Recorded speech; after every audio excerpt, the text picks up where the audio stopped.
Eh bien, bonsoir à toutes, bonsoir à tous.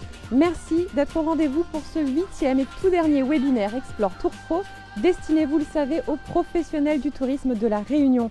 Nous sommes en direct au cœur des territoires de notre île grâce à une régie mobile qui sillonne l'île tout au long de ces webinaires.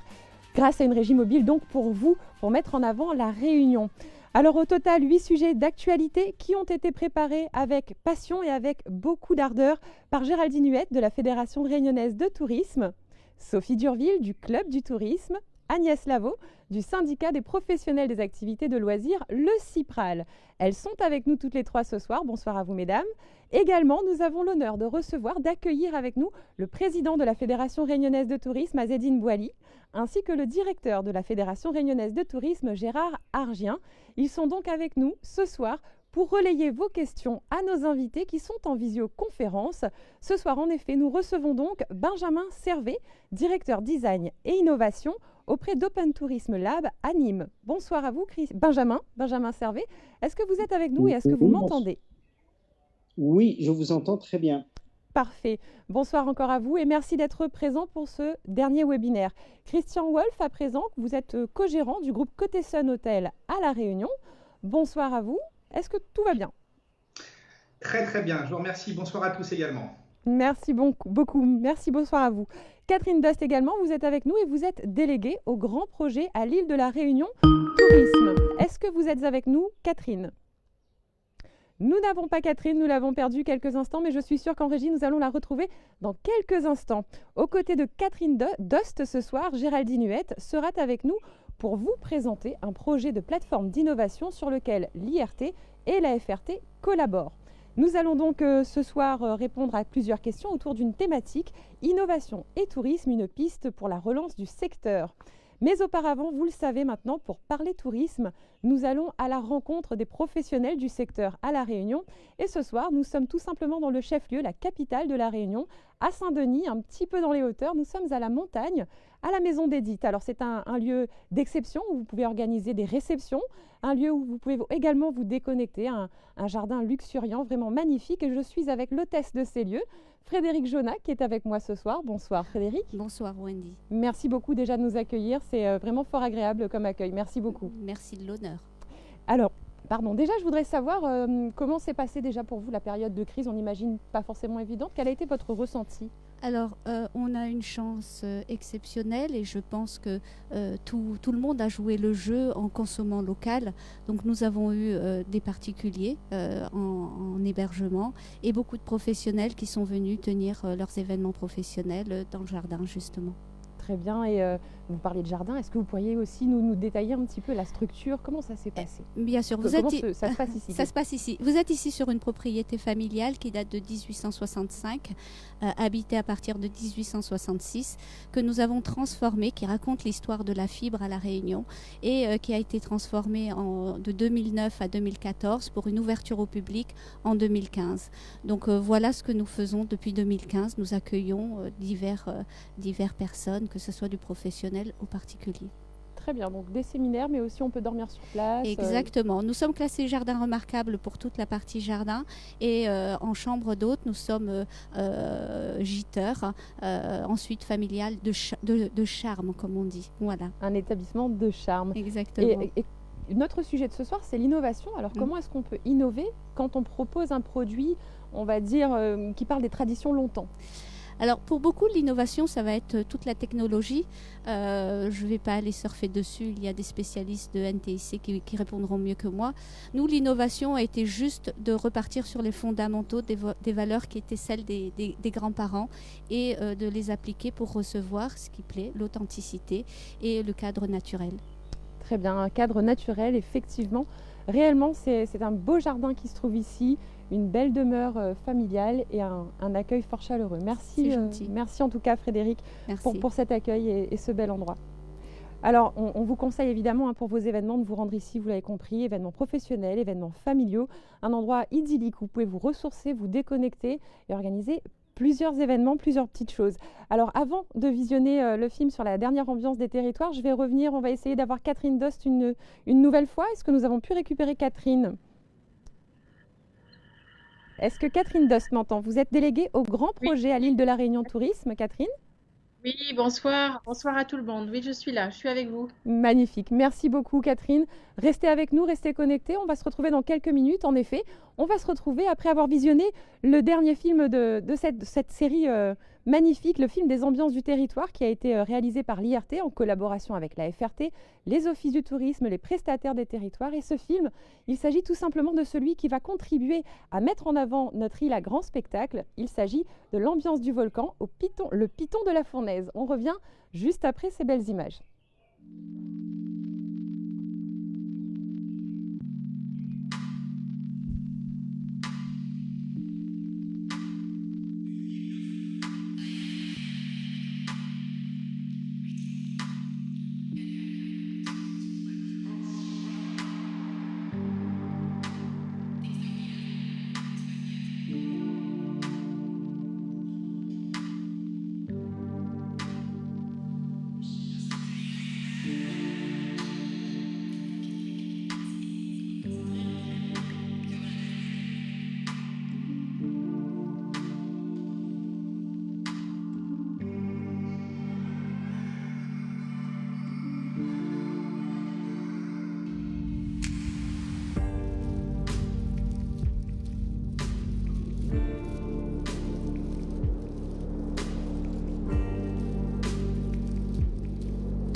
De belles images du volcan, je vous l'avais dit, de retour en direct sur notre plateau éphémère ici sur la très belle terrasse de la Maison d'Édith qui surplombe le chef-lieu de la Réunion.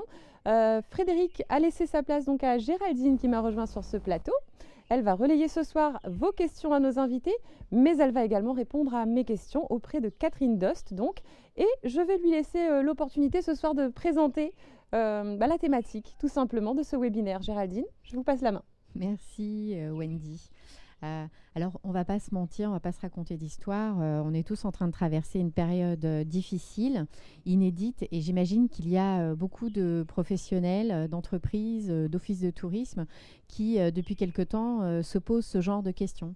Dans quelle mesure je suis en capacité de continuer à proposer les produits que j'ai en rayon ? Dans quelle mesure je ne ferais pas mieux de repenser mon offre touristique ou dans quelle mesure je ne ferais pas mieux de jeter l'éponge et de passer à autre chose. En fait, est-ce que ce n'est pas le bon moment pour peut-être réfléchir à la mise en place de cette idée qui nous trotte dans la tête depuis un petit moment, de remettre à plat l'organisation dont on sent un petit peu les limites, ou tout simplement d'incarner les valeurs qui sont chères pour nous, l'écologie, le slow tourisme, le retour à soi, des notions qu'il faut avouer, Wendy, qui font un peu tarte à la crème, mais qui, en tout cas, font sens pour bon nombre de consommateurs et de touristes qui sont eux aussi donc, en quête de sens. Alors, l'innovation, c'est un moyen de faire du neuf.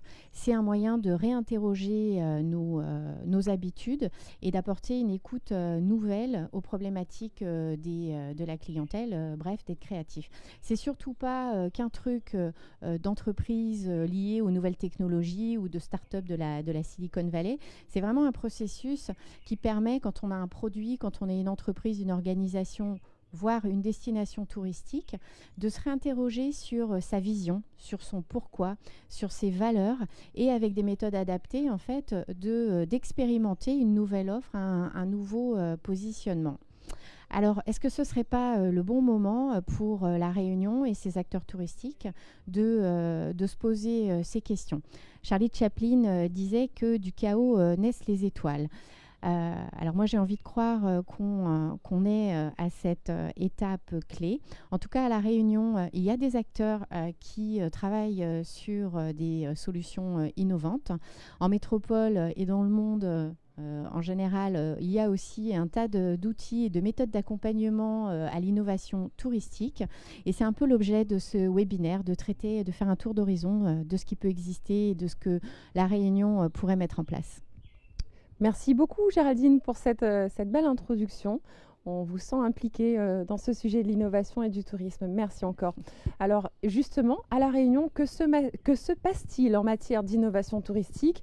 Quelle place est consacrée à l'innovation à La Réunion? Peut-elle favoriser une nouvelle forme de tourisme plus durable peut-être? Innovation rime-t-elle toujours avec technologie? Nous allons aborder ensemble ces sujets ce soir en direct avec vous, avec nos invités en visioconférence, avec Géraldine également.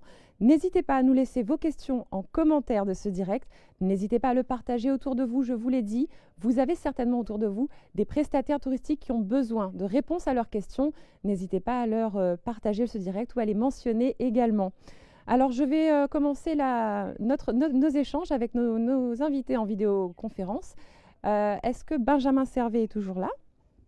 Oui, tout à fait, je Alors, suis là. merci. Benjamin, vous faites partie de l'équipe Open Tourism Lab, qui est un incubateur touristique. Déjà, est-ce que vous pourriez nous expliquer précisément ce qu'est un incubateur et qu'est-ce que vous proposez à Nîmes? Alors, à Nîmes, l'Open Tourism Lab, comme son nom l'indique en français, ce qui veut dire un laboratoire ouvert. Donc, c'est un lieu de co-conception et de co-création.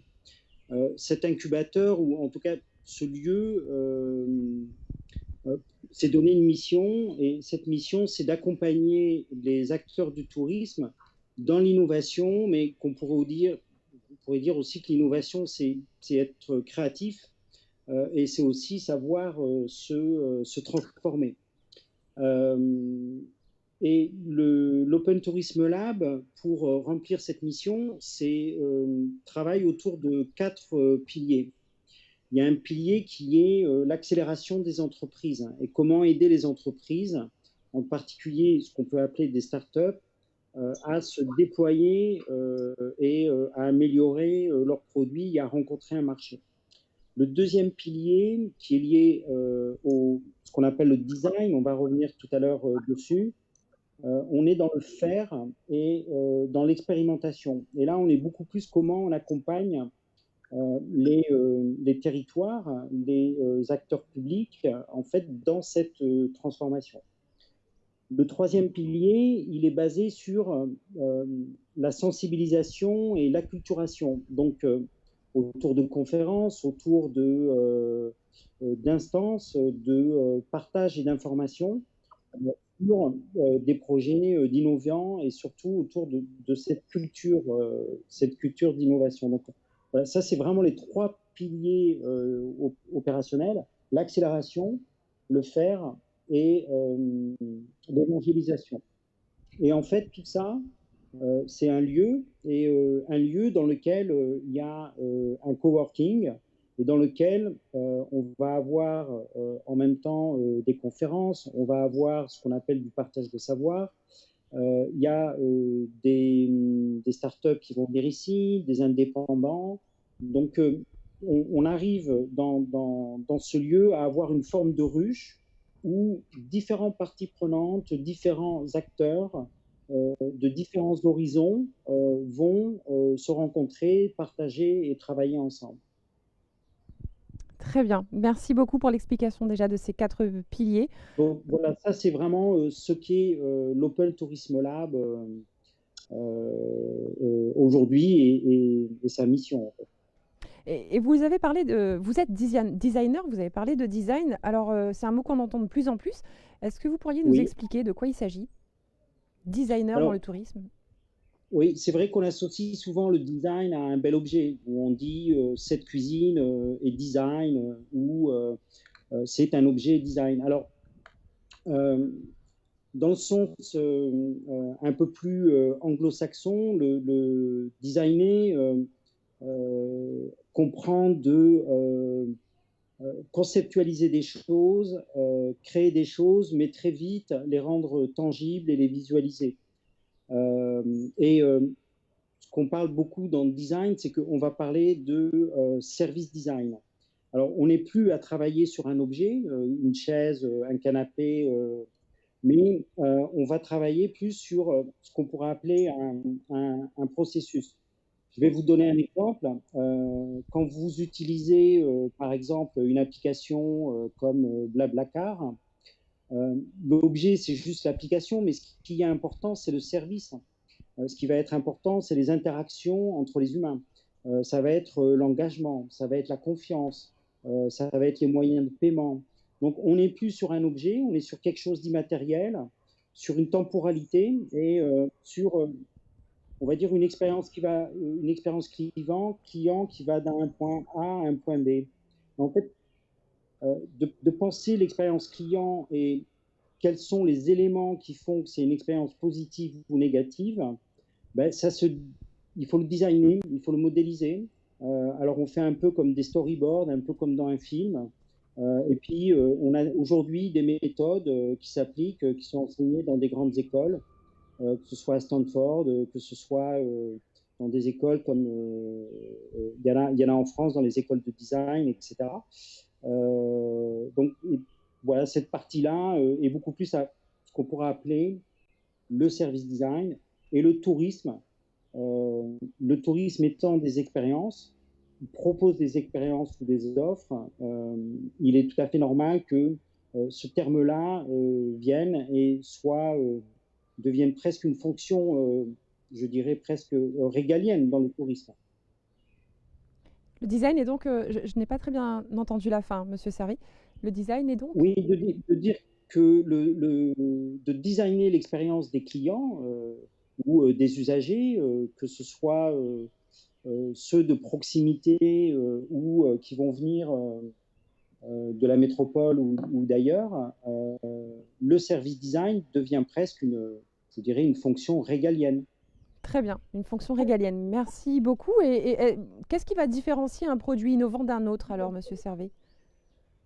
Alors,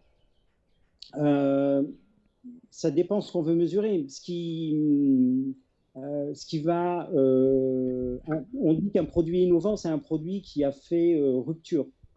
Quand l'iPhone est arrivé, on a eu une vraie rupture. C'est-à-dire, c'est la première fois qu'un produit, un écran tactile avec des applications, avec un Apple Store à l'intérieur pour télécharger ces applications, etc. On avait vraiment un produit là qui était complètement nouveau et qui a obligé tous les opérateurs, enfin tous les fabricants de téléphones à changer. Et on voit malheureusement certains qui sont restés sur le carreau, je pense à Nokia. Donc là, on a eu une vraie innovation de rupture qui a fait la différence. Le marché et les usagers et tout le monde a fait une bascule, contrairement au téléphone classique qu'on avait avant. Et c'est devenu une nouvelle norme. Voilà, ce qui est différent de ce qu'on pourrait. Et concernant le Oui, tourisme, comment on transpose ça dans le tourisme? Alors, dans le tourisme, il y a différentes manières. Une innovation qui a fait rupture, en tout cas dans un modèle économique. Alors, c'est l'arrivée d'un Airbnb. Là, ce qui a été innovant, c'est la plateforme. C'est de pouvoir connecter des usagers de manière directe, sans intermédiaire, et de pouvoir louer son bien à d'autres particuliers. Donc là, il y a eu une innovation. Mais là, on reste dans des innovations qui sont liées aux nouvelles technologies. Très bien, merci beaucoup Benjamin Servet pour ces premières réponses. On va revenir vers vous dans quelques minutes. Je vais me tourner maintenant vers Catherine Dost. On en a parlé tout à l'heure, vous êtes donc chargée de grands projets à l'IRT et vous travaillez également avec Géraldine Huette ici présente concernant une plateforme d'innovation touristique. Alors déjà, est-ce que vous pourriez nous parler de ce projet, Catherine? Oui, donc cette plateforme d'innovation touristique est coportée par l'IRT et la Fédération Réunionnais du Tourisme. C'est aujourd'hui comme un dédié un peu en soi à l'innovation. Et dans la réflexion qu'il y a eu de co-construction de cet outil, on est parti sur l'idée que Il y avait un incubateur à La Réunion, il y avait un accélérateur, il y avait des outils. Par contre, il y avait un besoin d'accompagner les porteurs de projets touristiques à la naissance de produits et de services touristiques innovants et à leur mise en marché. Et de ce travail-là, ce qu'ont demandé les professionnels du tourisme particulièrement, c'était cette plateforme, elle doit nous donner du pratique, elle doit servir des projets concrets. Et tout à l'heure, Benjamin parlait de le faire. Moi, je dirais, la plateforme, elle doit aider à faire ensemble des projets concrets. Et la deuxième chose qui est ressortie de notre travail en amont avec les acteurs, c'était que il y avait beaucoup d'idées à La Réunion dans le tourisme. Par contre, passer de l'idée au concept et du concept à l'expérimentation, on perdait énormément de projets dans ces phases-là. Et donc, il était nécessaire que la plateforme joue ce rôle d'accompagnement méthodologique et notamment par le design. Voilà. Et dernier point, il a été voulu par les acteurs que ces projets soient sélectionnés parce qu'ils répondent à une ambition et des valeurs que l'on a définies tous ensemble. Très bien, merci Catherine. Je vais me tourner vers Géraldine pour savoir comment est né ce projet dont Catherine Dost nous parle. Alors, la démarche déjà d'innovation, elle est inscrite au schéma de développement et d'aménagement touristique qui est porté par la région et qui a été validé par la région en 2018.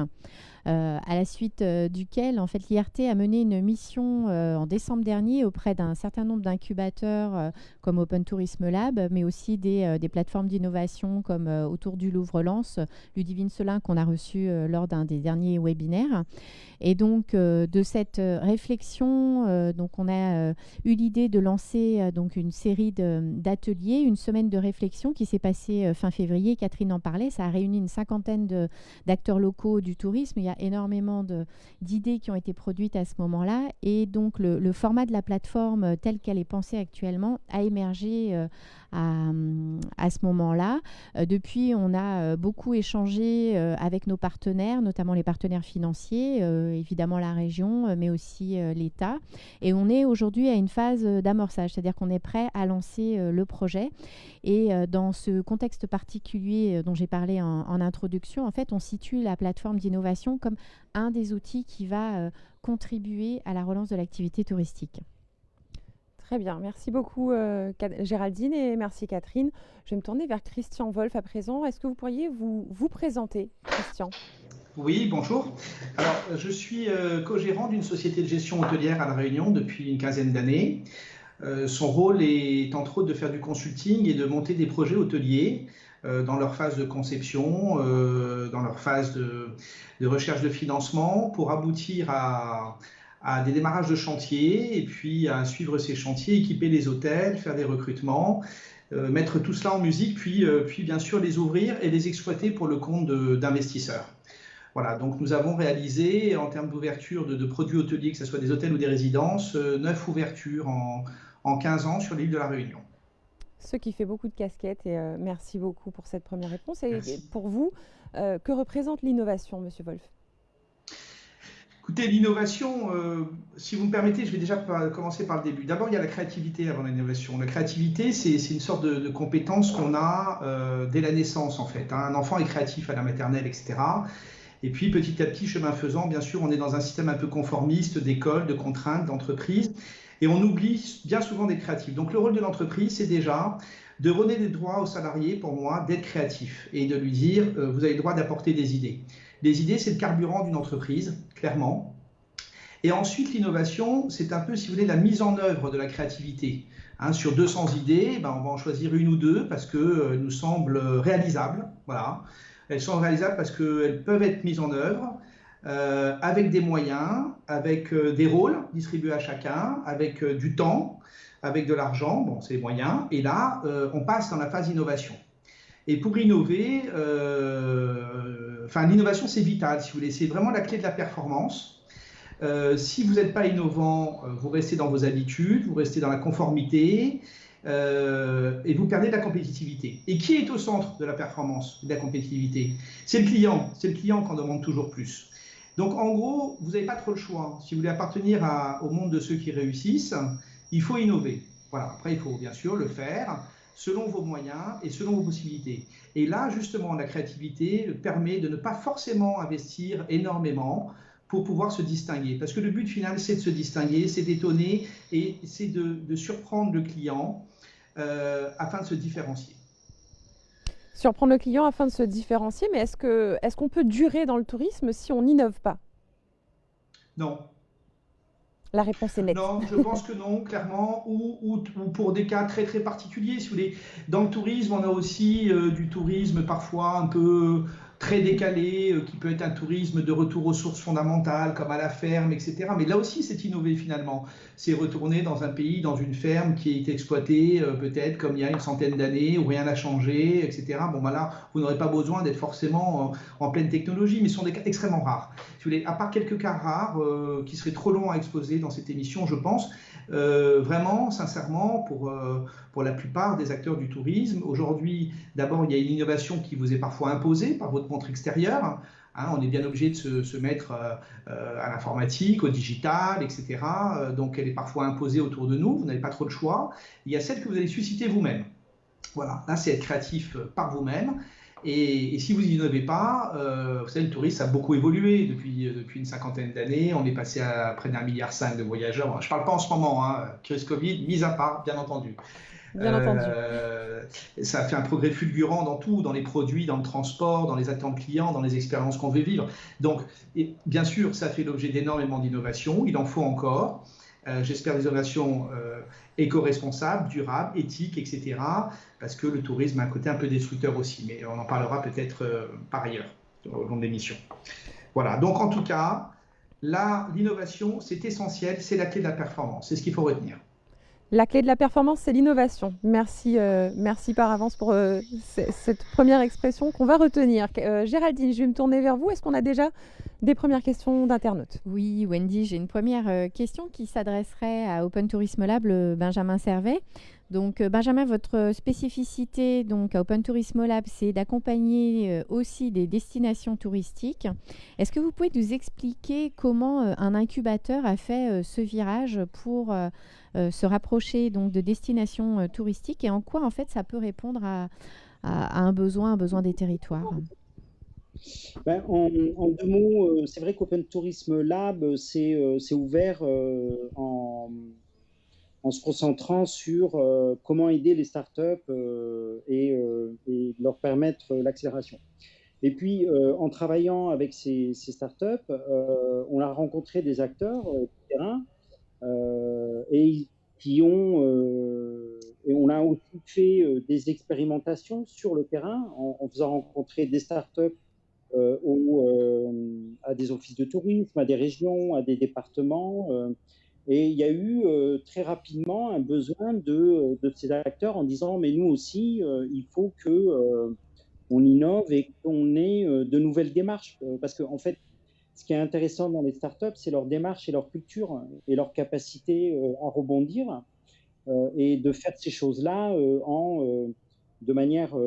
Et c'est là où les apports du design sont intéressants, c'est que c'est des méthodes collaboratives, agiles et itératives, et qui sont souvent, c'est une des philosophies des startups, et on l'évoquait tout à l'heure avec Christian, Christian l'évoquait, qui sont vraiment centrés utilisateurs. Donc aujourd'hui, par exemple, je vais prendre un exemple. On a aidé un département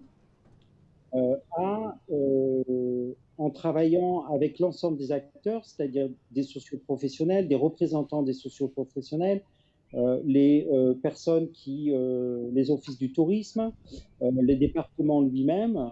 On a construit leur programme du plan de rebond en faisant des ateliers de co-création sur des sessions et des thématiques. On a réuni tout un ensemble d'idées. On a ensuite sélectionné ces idées en voyant celles qui étaient le plus facile et le plus pertinent à mettre en place. Il y a même eu ensuite un vote par ces personnes-là pour décider de ce plan de rebond. Donc là, c'était un travail collaboratif et il fallait faire ces actions dans un temps très très court. Et on l'a fait, ce plan-là, en à peu près 10 jours. alors que les temps normaux se font sur plusieurs semaines, voire plusieurs mois pour définir un plan. Donc voilà, ça c'est un exemple de choses qu'on met en place. Sinon, on peut aider sur des produits. On va aider aussi, bien entendu, vous sur la mise en place de votre laboratoire, enfin, en tout cas, de votre lieu de structure d'expérimentation. Donc, sur des problèmes, on peut aider sur des programmes, on peut aider sur des stratégies de mise en place, comment mettre de l'innovation sur mon territoire, ou comment améliorer des produits, qu'ils soient physiques ou digitaux, sur mon territoire. Merci beaucoup pour la réponse, Géraldine. D'autres questions ? Oui, on a une autre question que j'adresserai plutôt à Christian. Oui. On a un internaute en fait qui nous disait qu'il serait peut-être innovant pour lui d'imaginer un label We Speak English pour référencer les prestataires qui sont en capacité de s'exprimer dans la langue de Shakespeare. Oui, c'est une bonne idée, bien sûr. Elle peut être vite dépassée. Aujourd'hui, je pense très sincèrement que les traducteurs électroniques et digitaux en réception d'hôtels ont déjà fait d'énormes progrès. On a vu quelques apparitions depuis moins de 2 ans. Et je pense que monter cela, bien sûr, je ne critique pas du tout, mais je pense que dans moins de 2 ans ou 3 ans, vous allez avoir des moyens électroniques en réception d'hôtels, même portables sur vous, pour pouvoir échanger dans toutes les langues du monde de manière quasi instantanée. Oui, effectivement, il y a les moyens de pouvoir communiquer grâce effectivement au portable, entre autres. Voilà. Déjà, aujourd'hui, vous le savez, mais on n'est qu'au début. Voilà, ça va aller très très vite et dans moins de 5 ans, vous aurez une traduction parfaite, immédiate, dans des dizaines de langues. Alors bien sûr, ça sera toujours mieux de la parler, on le sait bien. Voilà, parler une langue, être bilingue, etc., c'est un atout formidable. Mais quand on n'a pas eu le temps de l'apprendre, quand on n'a pas eu le temps de l'entretenir, parfois dans certaines destinations comme ici, où c'est difficile parce qu'on ne parle pas assez souvent. Alors quand on ne parle pas une langue assez souvent, c'est un problème. Voilà, c'est un problème pour l'entretenir, pour se maintenir. Et il y a des solutions modernes qui sont déjà existantes et qui vont demain être ultra performantes. Très bien, merci beaucoup. Je vais me tourner vers Benjamin Servet. On va revenir sur une prochaine série de questions des internautes dans quelques minutes. Benjamin, je reviens vers vous. Donc, comment est-ce que vous accompagnez actuellement les prestataires touristiques pour leur permettre de rebondir ? Alors, je donnais un exemple tout à l'heure avec ce qu'on avait fait pour un territoire. Sinon, avec les entreprises et les startups, on a eu un travail il y a eu ici en interne un travail de tous les jours. Surtout quand il y a eu le confinement, parce que ça a été l'isolement, plus des marchés qui pouvaient être perturbés. Donc, ce qui s'est passé, il y a beaucoup de startups, en fait, en analysant et en travaillant avec eux, on s'apercevait que leurs produits pouvaient répondre à des problématiques. Et en particulier, par exemple, des gens qui avaient développé des chatbots. Donc, en tout cas, je prends un cas avec une société qui était sur cette problématique-là. Et donc, là, c'est le discours, c'est l'approche marketing qui a dû être changée. Il y avait nos startups qui avaient des écrans tactiles. Donc, bien entendu, pour diffuser de l'information touristique. Et en fait, eux, ils ont dû un peu revoir leurs produits. Et ils ont trouvé et ils ont mis en place un écran tactile qui incorpore en même temps un distributeur de gel hydroalcoolique. Donc là, il y a eu la transformation du produit. Et puis, il y a d'autres startups où, face à la crise, en tout cas, là, c'est vraiment des pivots qu'il faut refaire, et c'est carrément la stratégie et le modèle économique qui peut être remis en cause Donc là, on revient aux fondamentaux, on trouve de nouvelles pistes. Mais c'est un peu les 3 niveaux qu'on a eus, c'est-à-dire on améliore, il faut qu'on ait un nouveau discours pour mieux vendre notre produit. On a un produit, il faut qu'on adapte un peu. Et puis, on est vraiment perturbé et il faut faire un pivot si on veut survivre. Très bien. Donc, je vous prends un exemple, c'est les restaurants qui ne pouvaient plus servir en intérieur, beaucoup se sont mis à faire de la livraison. Mais ils ont dû déployer de nouveaux moyens, de nouvelles formes, et de nouveaux moyens, en tout cas, de résister. Vous parlez des startups. Est-ce que, comme vous les accompagnez, est-ce que vous auriez détecté d'éventuelles tendances majeures qui se dégageraient de la demande? Alors, je pourrais vous dégager, oui, parce qu'il y a des choses que tout le monde veut à un moment donné. J'évoquais les chatbots tout à l'heure. Donc, en plus, avec le fait qu'il faut une interaction numérique beaucoup plus forte, il y a eu beaucoup de développement. La grosse tendance, de manière générale, et presque même au-delà de la France, ce qui se passe, c'est que tout ce qui est, qu'on appelle dans notre jargon, B2C, c'est-à-dire tout ce qui s'adressait directement à des clients. Tout à l'heure, j'évoquais Airbnb, mais on s'adresse tout de suite à l'usager. La tendance aujourd'hui, tout ce qui est fait ou tout ce qui est pour l'usager commence à être pris. Et c'est de plus en plus difficile de trouver des startups qui vont avoir de nouveaux produits innovants pour amener des services pour les usagers. Donc, ce qu'on voit aujourd'hui, c'est beaucoup de startups qui vont développer des produits pour améliorer les processus internes, pour aider les entreprises, beaucoup plus que de s'adresser directement aux usagers. Donc, le chatbot va dans ce cas-là, c'est-à-dire qu'on va développer des API, on va développer des outils pour les socioprofessionnels plus que pour les usagers. Très bien, merci beaucoup. Merci pour cette réponse. Je vais me tourner vers Catherine Dost à présent. Comment on va revenir sur cette plateforme d'innovation, si vous le voulez bien. Alors, comment cette plateforme peut-elle aider les professionnels du tourisme à repenser leur activité, à innover, tout simplement? Alors, on va dire qu'elle peut s'orienter sur 2 axes. D'abord, le porteur de projet, dans les projets qui vont être sélectionnés dans la plateforme, il va bénéficier d'un accompagnement à toute phase de son projet. Ça va de la phase de la brainstorming, cadrage du projet. Le cadrage du projet, c'est le moment où on est sur le budget, sur les équipes, en tout cas, cette phase de cadrage est importante. Ensuite, on va être sur cette phase de conception, d'expérimentation. Donc, d'expérimentation, c'est derrière peut-être un prototype et qui va être testé. Et bien sûr, cette phase de marché. Donc, le rôle de la plateforme et l'accompagnement, ça va être sur toutes ces phases. Et ça se fait justement par un designer comme Benjamin qui va utiliser à chaque étape des outils et des techniques pour toujours répondre à l'ambition du projet, veiller à l'approche économique aussi du projet et puis de bien veiller à bien répondre aux attentes de la cible qui a été visée. Le deuxième accompagnement de la plateforme, il va être plus sur l'acculturation, la découverte de l'innovation et cette culture de l'innovation avec des rendez-vous qui seront prévus avec nos partenaires, en s'appuyant sur nos partenaires. Et vraiment, l'idée, c'est de s'ouvrir à la culture de l'innovation.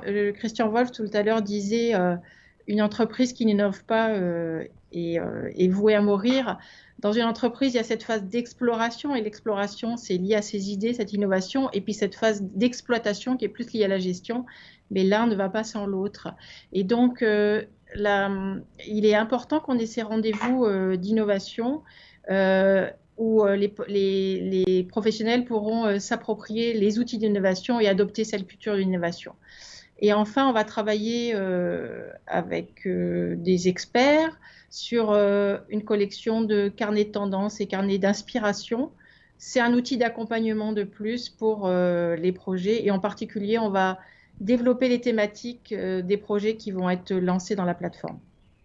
Merci Catherine pour ces détails. Géraldine, quels sont les premiers chantiers de cette plateforme dont nous parle Catherine ?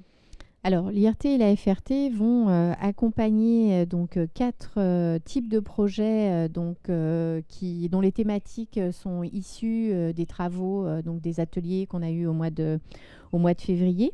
On va par exemple accompagner des projets autour de l'innovation culturelle dans les jardins ou dans les musées. Donc là, l'idée, c'est de créer des mini-événements culturels qui vont donner envie aux Réunionnais de revenir dans ces jardins parce qu'il y aura une résidence d'artistes qui va rester donc un certain temps et les visiteurs vont pouvoir observer la progression de l'œuvre. On va aussi réfléchir donc à la mise en place d'un road trip culinaire. Donc là, c'est comment mettre en lumière les productions gastronomiques autour des produits du terroir en intégrant des notions comme les circuits courts. On va aussi sans doute réfléchir à une solution peut-être digitale pour permettre aux agences événementielles de mieux gérer les flux pour leur permettre éventuellement de reprendre une activité parce qu'on sait qu'aujourd'hui, il n'y a plus beaucoup d'événements qui sont possibles. Et puis, dernier sujet sur lequel on aimerait travailler, c'est à la mise en place de spots de micro-aventures. Donc, comment faire en sorte qu'autour des activités de pleine nature, qui sont assez nombreuses dans le secteur économique, de créer vraiment un écosystème avec des restaurateurs, des hébergements, des structures de culture, et pour que toute cette offre soit accessible beaucoup plus facilement pour les touristes locaux.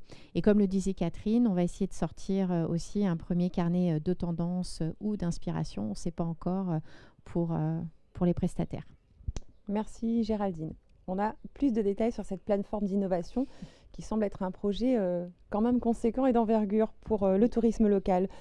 Christian Wolf, je vais me tourner vers vous à présent. Vous travaillez, il me semble, sur un nouveau projet touristique innovant. Alors sans nous en dire plus ou sans nous en dire trop plutôt, est-ce que vous pourriez nous dire comment votre équipe a réfléchi à ce projet? Est-ce que vous avez fait appel à des compétences ou des techniques particulières pour mettre en œuvre ce projet sur lequel vous travaillez actuellement? Oui, merci de me donner la parole sur ce projet. Écoutez, c'est un projet qu'on a initié il y a 2 ans maintenant environ. Ça fait déjà 2 ans qu'on travaille dessus. C'est un projet innovant comme il y en a à La Réunion à peu près tous les 15 ans. C'est un projet rare. Alors comment on s'y est pris? Bon, d'abord on a essayé de trouver un foncier disponible un peu singulier, un peu particulier, un peu à part. On le souhaitait comme ça, comme nous avions fait il y a 10 ans le Lodge Yanadea pour une partie campagne. On voulait également un endroit un peu sauvage au niveau balnéaire. Un peu loin maintenant, malheureusement, j'oserais dire, des endroits un peu saturés comme l'Ermitage et le Lagon. Saturés à cause de cette crise requin, cette malheureuse crise, etc. Bon, de plus en plus d'habitants, donc une densité de population très forte, etc. Donc on voulait un endroit plus calme. C'est déjà le premier constat pour s'adresser à une cible désireuse de peut-être échapper un peu à ça finalement et être dans un endroit plus slow, plus détendu. Ce terrain, on l'a trouvé et c'est déjà une première étape. Ensuite, on s'est dit on va y faire un projet très innovant. Alors qu'est-ce qu'on peut y mettre? Bon, alors déjà, effectivement, on a misé sur le design. Alors pour miser sur le design, on a pris un architecte franco-mauricien qui est très talentueux, un élève de Jean Nouvel, qui s'appelle Éric Chavois et qui a un magnifique coup de crayon, un magnifique dessin. Et on lui vaut là déjà, au moment où je vous parle, un permis de construire qui va faire naître un hôtel avec un design, en tout cas pour sa structure et son architecture, déjà totalement innovant, puisque par exemple, sans trop vous en révéler, mais ça sera le projet le plus écologique qui a été fait à La Réunion.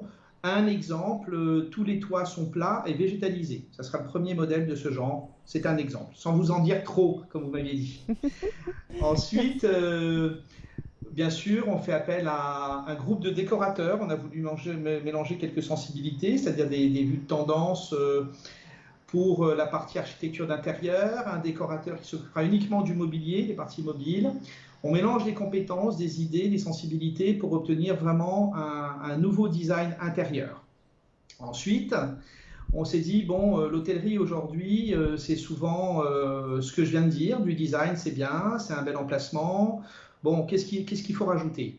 Alors, on y vient en général pour consommer. Bon, on consomme, on se contente de consommer. On s'est dit, bon, il faudrait peut-être consommer, mais apprendre ce qu'on consomme.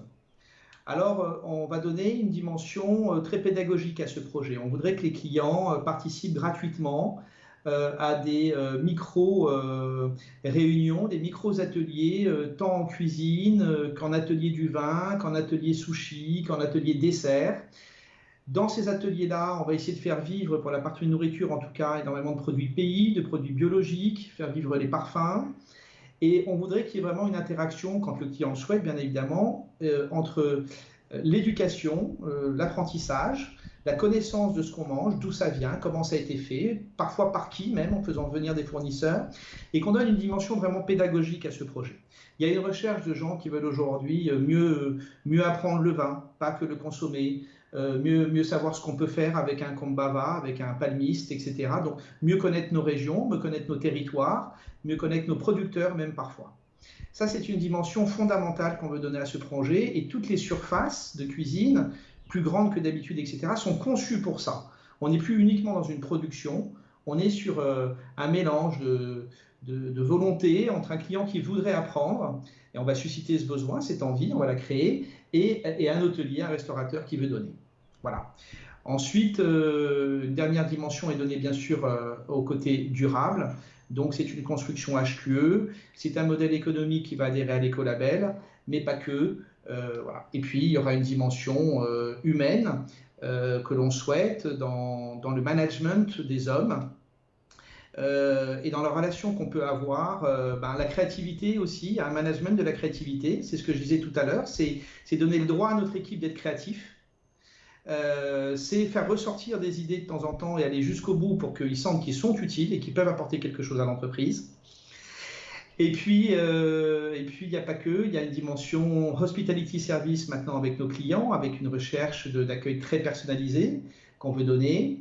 Et une dimension auquel on ne pense pas souvent non plus et que j'aimerais donner absolument, c'est une relation un peu différente avec nos fournisseurs. Bien souvent, la relation s'arrête au cul du camion et à la facture et à la relance. On peut aller au-delà de ça, on peut faire un espace convivial avec un quai de livraison, un petit salon, une machine à café, etc. Parce que quand vous voulez du poisson frais, vous serez peut-être servi en premier, etc.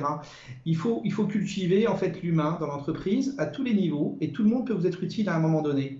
Il ne faut jamais l'oublier ça. Donc, faut la jouer collectif. Faut penser à ses clients, ses fournisseurs et évidemment toute son équipe. Voilà. C'est une dimension nouvelle qu'on veut à plein de niveaux. Alors bien sûr, il y a les intentions. Après, il va falloir traduire tout ça en réalité. Mais c'est un projet qui se qualifie d'envergure, vraiment, tant par ses investissements que par la somme de compétences qui travaillent dessus aujourd'hui. Et ce projet humain et éco-responsable et d'envergure, comme vous le dites, vous avez déjà une idée de sa date de naissance? Oui, alors il devrait arriver au deuxième semestre 2022. Voilà. Je devrais dire même il doit arriver au deuxième semestre 2022. On a un calendrier à respecter avec quelques contraintes fiscales notamment. Eh bien, on vous le souhaite, Christian Wolf, on vous le souhaite. Merci beaucoup. Je vais me tourner vers Géraldine pour une deuxième série de questions des internautes. Oui, alors j'ai une question qui va s'adresser à Catherine. Comment l'innovation, Catherine, peut-elle contribuer à la relance de l'activité touristique, notamment si le marché reste exclusivement intérieur? On voit que déjà dans les 2 derniers mois, on a eu beaucoup des prestataires individuellement qui ont fait de belles choses et de nouvelles offres. On a parlé tout à l'heure des hôteliers qui se sont adaptés en proposant du room service avec des repas dans les chambres, enfin plein de services de ce type-là. Et puis on a vu des produits naître sur de la location, de la conciergerie avec des entreprises qui travaillaient qu'avec l'extérieur et qui se sont adaptées au marché local et aux besoins des clientèles locales. Et puis on a pu voir naître des projets, des produits comme par exemple tunnel de lave et méditation. Enfin, on a vu que ces derniers mois, on a vu des prestataires vraiment s'adapter, j'allais dire, à la clientèle locale, même si c'était pas à l'origine l'essence de leur marché, en fait. Merci à vous pour cette réponse. D'autres questions, Géraldine, pendant Non, que le pas soleil pour se l'instant. couche derrière nous? Très bien, on va revenir aux prochaines questions dans quelques minutes. Benjamin, je vais me tourner vers vous. Alors, j'ai l'impression qu'il y a beaucoup quand même d'idées reçues autour de l'innovation. Beaucoup s'imaginent qu'on parle à des startups, des geeks, que c'est que concernant la technologie. Alors, en quoi l'innovation peut-elle s'appliquer à des projets qui ne sont pas liés à la technologie, justement, au numérique, et qui sont liés justement à des produits qui existent déjà?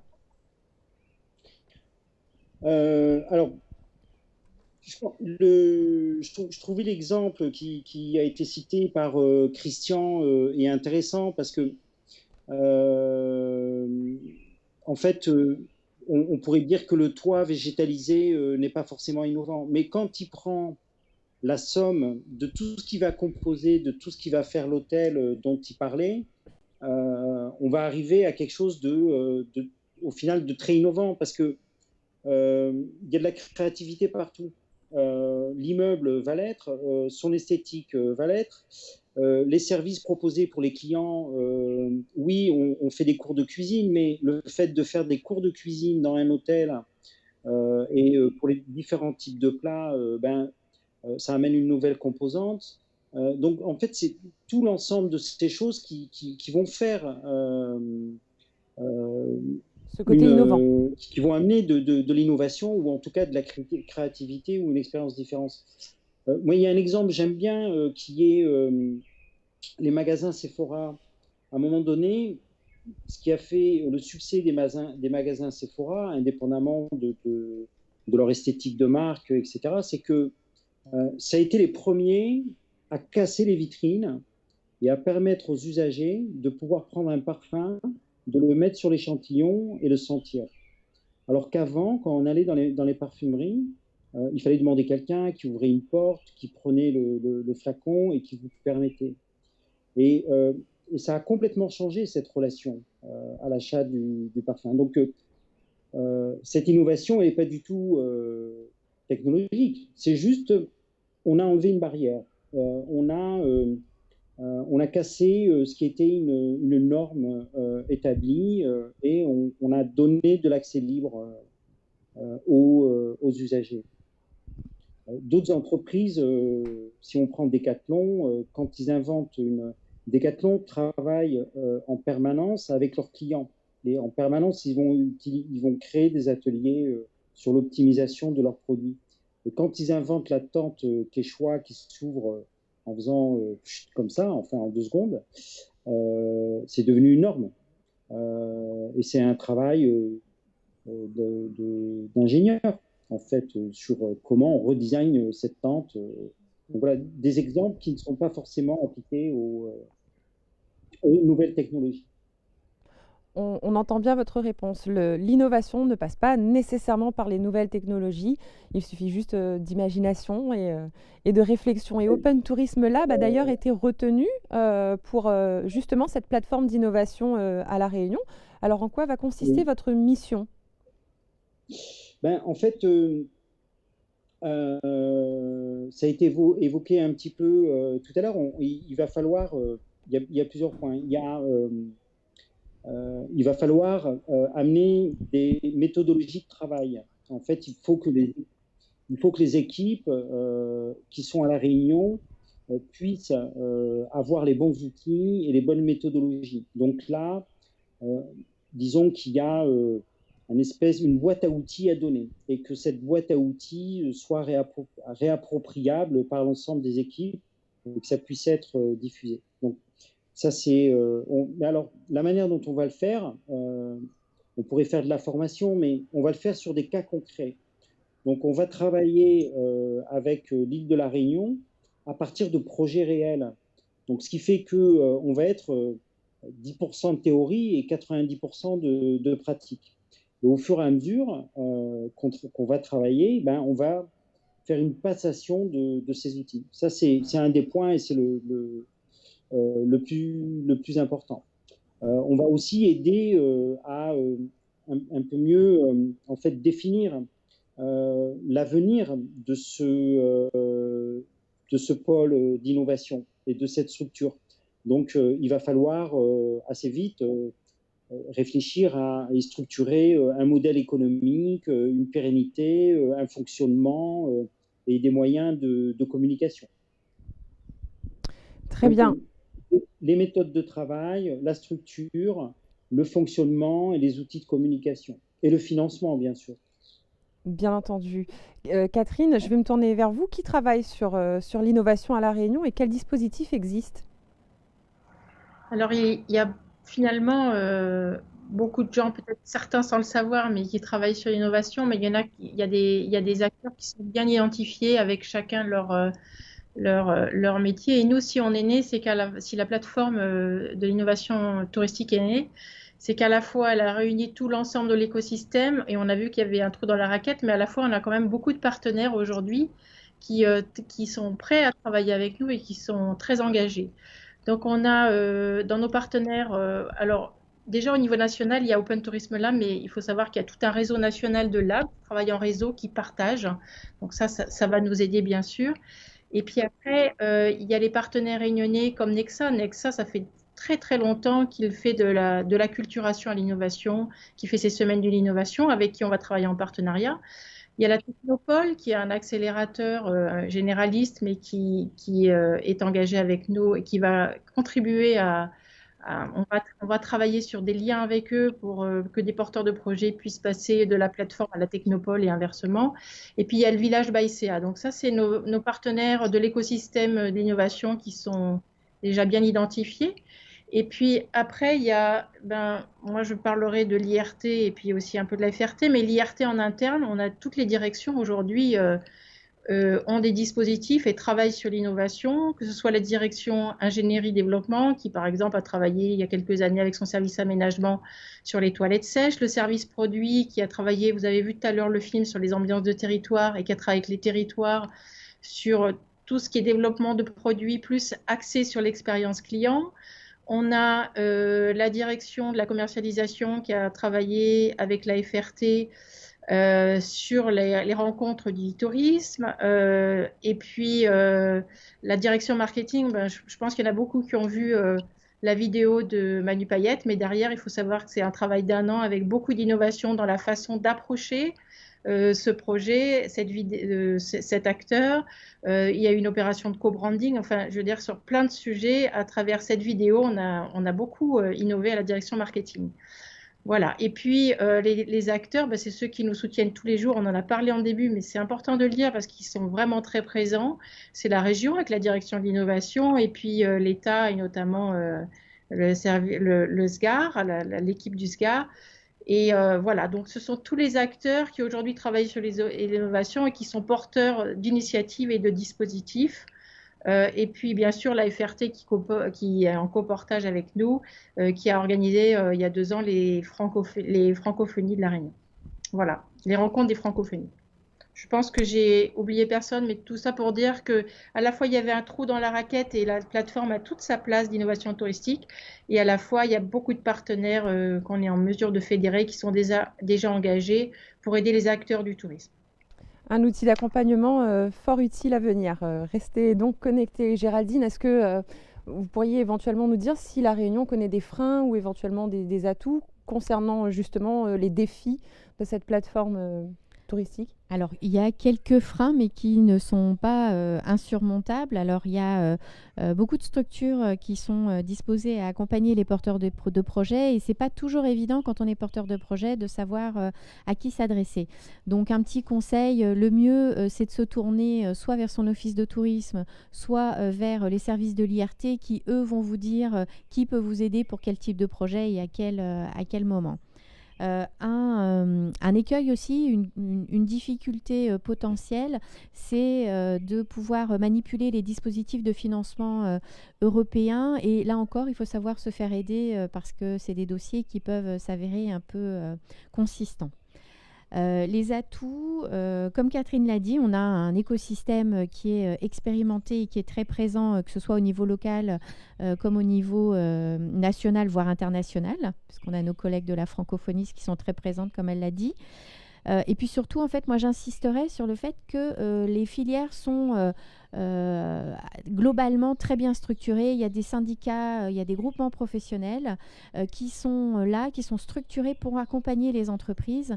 Et là encore, en fait, c'est une aide réelle et je pense que ces filières comme le club du tourisme ou le CIPRAL, pour ne pas les nommer, mais il y en a bien d'autres, ont été très très présents pour aider les acteurs lors de la crise et sur le plan de relance qu'on a mis en place. Merci Géraldine. Christian Wolf, je vais me tourner vers vous. Selon votre expérience personnelle, quel type d'aide, selon vous, serait pertinente dans une démarche d'innovation ? Vous ne parlez pas forcément d'aide financière, donc Pas nécessairement. La question est complètement open, j'imagine. C'est ça. Quel type d'aide Oui. serait pertinente? D'aide financière, d'aide humaine, d'aide sociale, selon Moi, je vous? pense sincèrement que pour les petites structures notamment, vous savez, le design, ça coûte cher, les idées, ça coûte cher, les bons conseils, ça coûte cher. Connaître les tendances, connaître la mode, connaître les attentes clients, etc. Donc, sincèrement, je pense qu'un laboratoire, comme vous le présentez, avec une équipe ou apporter de l'ingénierie, apporter du bon conseil, apporter des nouveautés aux gens, donc je parle de matière grise, hein, c'est à mon avis primordial. Voilà. Il y a des gens qui doivent être aidés parce que c'est pas donné à tout le monde, c'est pas aisé, notamment quand on n'a pas forcément beaucoup voyagé, notamment quand on n'a pas trop le temps, on n'a pas forcément la nature à ça. Je pense qu'avant tout, ça passe par de l'ingénierie. C'est de l'aide à l'ingénierie. Alors après, évidemment, pourquoi pas accompagner les projets qui s'engagent, qui veulent jouer le jeu avec des équipes financièrement, ça me paraît être un bon duo, bien sûr. Il y a une aide en ingénierie et une aide financière. Les deux cumulés serait l'idéal. Voilà, je sais ce que je pense. Et est-ce que vous auriez des conseils pour les prestataires qui voudraient innover? Des conseils pour les prestataires qui voudraient innover. Alors, je pense aux prestataires notamment qui n'ont pas beaucoup de moyens. J'imagine que derrière vos mots, il y a ça, parce que innover avec beaucoup de moyens, entre guillemets, c'est toujours plus simple, hein, comme beaucoup de choses dans la vie. Innover avec moins de moyens, c'est être créatif sur l'hospitalité, sur l'attitude qu'on a avec ses salariés. J'en parlais un peu tout à l'heure. Bon, je vais vous donner une idée toute simple. Par exemple, on a l'obligation d'avoir des vestiaires dans une entreprise. Vous êtes d'accord? Bon. La plupart des gens font déjà des vestiaires peu brillants, peu équipés, etc. Si vous voulez que vos salariés aient du plaisir à venir travailler, et donc s'ils ont du plaisir à venir travailler en plus de leur salaire, ils seront heureux. S'ils sont heureux, vous aurez des clients heureux. Et si vous avez des clients heureux, vous serez heureux. C'est toute une chaîne qui s'emballe. Je donne un exemple assez simple, mais il est cruel de vérité, parce que vous pourrez visiter aujourd'hui 9 vestiaires sur 10 à La Réunion, c'est dramatique. Alors, il faut aller complètement dans l'inverse. On va se dire, bon, on va révolutionner le vestiaire. Un vestiaire homme et un vestiaire femme, ce n'est pas la même attente. Une femme, quand elle arrive à son travail, eh ben, si vous lui mettez, ne serait-ce que dans le vestiaire, une sorte de loveuse avec un beau miroir, un sèche-cheveux, etc., vous allez penser à une femme qui vient à son travail. Pourquoi pas lui mettre un coffre-fort? Aujourd'hui, ça vaut 65 €, c'est rien, pour qu'elle puisse se débarrasser de ses bijoux avant de travailler, etc. Et là, tout de suite, vous allez avoir une pensée sans forcément beaucoup d'investissement, en se disant, tiens, je pense à un élément féminin qui vient travailler chez moi. Je vais me comporter différemment que dans un vestiaire masculin. Et puis, si j'ai un endroit qui est obligatoire du reste, hein, pour prendre leur pause, aujourd'hui, on ne se contente pas de mettre 3 chaises et une table avec une toile cirée. Je veux dire, tout le monde a accès à la télévision chez lui, on peut mettre un petit coin salon pour se détendre, etc. Il faut aller bien au-delà des normes. Et là, par exemple, hein, j'ai donné la piste des salariés, mais si vous voulez vous comporter un peu différemment aujourd'hui, c'est assez simple, peu de gens le font. Vous aurez rapidement, surtout dans la population jeune de travailleurs aujourd'hui, l'attente est différente. Et vous allez avoir une attitude au travail totalement différente. Vous allez avoir un plaisir à venir chez vous, ce qui est fondamental. Et l'état d'humeur de votre entreprise va changer, son atmosphère, la manière d'accueillir. Voilà, je vous donne juste un petit exemple, vous en voulez un, il y en aurait des dizaines à citer, mais en voilà un qui touche notamment l'innovation dans le comportement avec votre équipe. La dimension humaine avant tout. Voilà. Merci beaucoup. Je vais me tourner vers vous, Géraldine. Est-ce qu'on a une dernière série de questions venant des internautes? Juste une petite dernière que je soumettrai bien à Benjamin. Comment il perçoit le potentiel de la Réunion, puisqu'il a eu l'occasion donc de travailler avec nous? Alors, pour l'instant, en tout cas, il y a une bonne dynamique sur le projet parce que elle est soutenue par des institutions. Je pense à l'IRT, la FRT. Il y a l'ensemble des parties prenantes qui sont là aussi, qui sont au courant de ce projet, qui le soutiennent. la région, puis tout l'écosystème des startups qu'on a rencontrés, des différentes structures qui sont là. Donc la dynamique y est, et donc ce potentiel il y est. Après, il y a tout le potentiel et les spécificités du territoire avec lesquels il faut travailler et avec lesquels il faut s'adapter. Parce qu'on ne va pas du tout peut-être travailler ou faire les mêmes choses sur la Côte d'Azur ou dans les Cévennes qu'à l'île de la Réunion. Donc là, il y a un terroir, il y a des gens, il y a une culture, il y a tout qu'il faut vraiment impliquer et travailler avec ces spécificités-là. Donc, le plus important reste quand même la motivation. Après, c'est de la méthode. C'est de la méthode, c'est de la culture. Alors, ça met plus ou moins de temps, mais c'est la motivation le plus important. Donc, si elle est là, moi, tout est possible.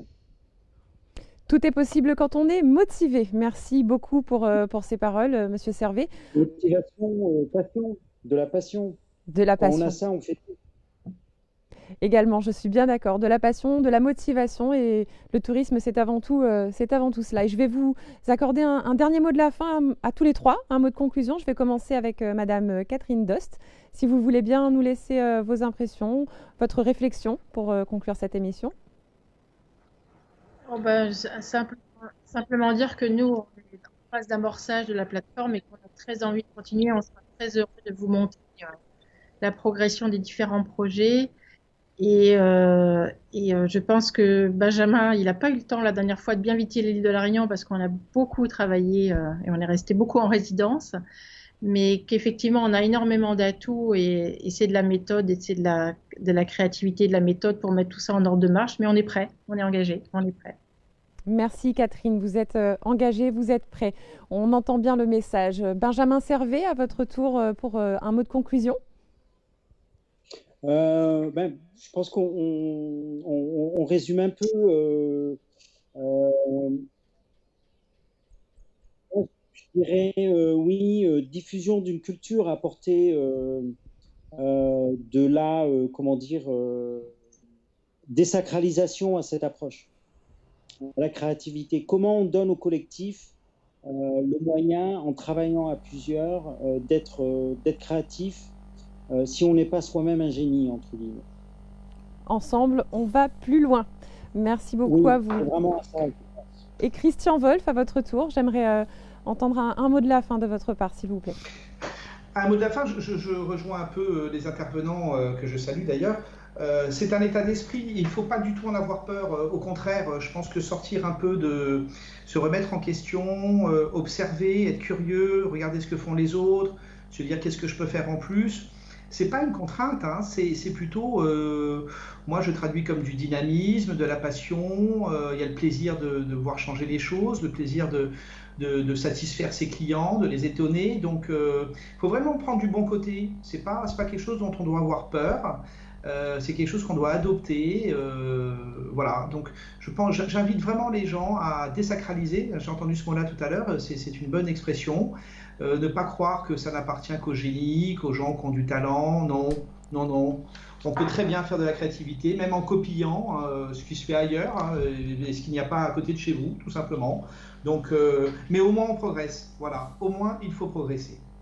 Merci Christian Wolf. Progresser, créer. Ce sont des mots-clés qu'il faudra retenir. Merci en tout cas pour ce mot de conclusion à tous les trois.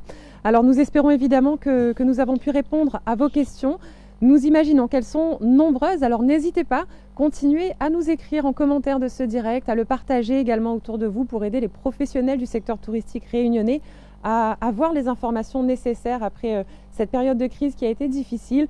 Vous le voyez, tout a été mis en œuvre pour les accompagner, pour vous accompagner, vous, professionnels du tourisme de la Réunion. Alors merci en tout cas à vous d'avoir été présents pour ce tout dernier webinaire. N'hésitez pas, le webinaire d'aujourd'hui et les 7 précédents sont en replay sur la page de Facebook de la Fédération réunionnaise de tourisme. Comme je vous l'ai dit, n'hésitez pas à la partager à nouveau. Ce webinaire est donc le dernier d'une belle série de 8 épisodes que j'ai été très honorée de présenter pour mettre en valeur mon île, la Réunion. Alors, nous étions aux 4 coins donc, de l'île à la rencontre des professionnels, des prestataires qui ont tous été chaleureux et motivés et qui nous proposent de beaux produits qui incarnent parfaitement l'ADN de notre destination. Alors, je tiens personnellement à remercier chacun des prestataires qui nous ont accueillis avec beaucoup de chaleur, de bienveillance également. Merci infiniment à eux. Je tiens évidemment à remercier notre hôtesse de ce soir, Frédéric Jonat, qui nous a accueillis dans la maison Édith. Merci encore Frédéric. Nous tenons évidemment à remercier la Fédération réunionnaise de tourisme, le Club du tourisme et le CIPRAL. Merci à nos 3 webinettes, Géraldine Huette, Agnès Lavaux et Sophie Durville, qui étaient avec nous et qui ont préparé ces webinaires avec beaucoup de passion et beaucoup également d'ardeur. Merci infiniment, mesdames. Vous avez été d'un fort soutien. Je tiens à remercier évidemment le président de la Fédération réunionnaise de tourisme qui est avec nous ce soir, donc Azzedine Bouali, ainsi que le directeur de la Fédération réunionnaise de tourisme, Gérard Argien, également avec nous sur ce plateau. Merci messieurs pour ces webinaires tout simplement pour le secteur du tourisme à La Réunion. Je vais remercier nos invités en visioconférence ce soir, Benjamin Servet, Christian Wolf ainsi que Catherine Dost. Merci beaucoup. Et Géraldine, je vais vous passer la main pour un dernier mot avant de remercier évidemment l'équipe technique. Merci Wendy. Moi, je voulais faire un petit clin d'œil à Maya Kamati, l'artiste, qui nous a permis d'utiliser un de ses morceaux, La Mandose, pour le générique de cette émission. Je voulais aussi vous remercier, Wendy, pour avoir su récupérer avec brio les 8 sujets qu'on a traités. Merci. Ça n'a pas dû être évident tout le temps. Merci bien évidemment aux internautes qui nous ont suivis et posé des questions, les prestataires touristiques qui nous ont accordé leur terrasse, leur salon une journée pendant ces 8 séries. Et puis je laisse le mot de la fin au président de la FRT, Azzedine Bouali, qui est à côté de moi. Merci Géraldine. En tout cas, merci aussi à la région Réunion qui nous ont permis aussi de réaliser un peu ces webinaires, à notre partenaire, le Crédit Agricole, et à tous et à tous les prestataires qui ont accueilli un peu ces webinaires. Et on vous dit tous, on retrouve bientôt. On retrouve. Bonne soirée à tous et merci à l'équipe technique de Run Media qui a réalisé tous ces directs. Bonne soirée à toutes et à tous. On retrouve.